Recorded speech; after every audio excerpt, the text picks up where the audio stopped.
దేవుడు మనతో ఎలా మాట్లాడతాడు చెప్పండి? దేవుడు మనతో ఎలా మాట్లాడతాడంటే, దానికి ఒక స్ట్రెయిట్ ఫార్వర్డ్ ఆన్సర్ ఉంది.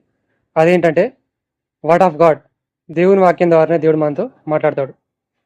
ఉదాహరణకు మనం చూసినట్లయితే, ఒకవేళ నీవు బిజినెస్ పెట్టినట్లయితే, ఆ వ్యాపారంలో లాభాలు రాక కొట్టుమిట్టాడుతున్నట్లయితే, నీకొక వచనం గుర్తు రావాలి.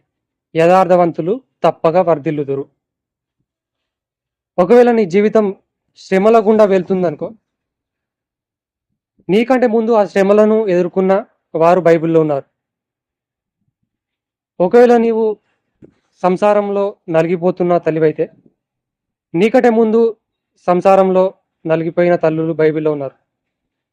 వారి గురించి నీవు చదువుతున్నప్పుడు, ఆనాడు వారిని ఓదార్చి ధైర్యపరిచిన దేవుడు, నేడు నన్ను గూడా ధైర్యపరుస్తాడన్న ఒక ధైర్యం మనకు వస్తది.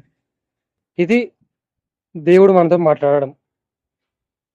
ఈరోజు చాలామంది దేవుడు నాతో మాట్లాడట్లేదు, దేవుడు నాతో మాట్లాడట్లేదంటే, మనం దేవుని వాక్యం చదివితే దేవుడు మనతో మాట్లాడతాడు.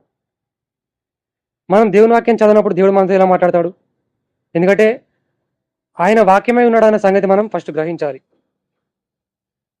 సో, దేవుడు నీతో అయినా, నాతో అయినా మాట్లాడాలంటే దానికి ఒకే వే ఉంది.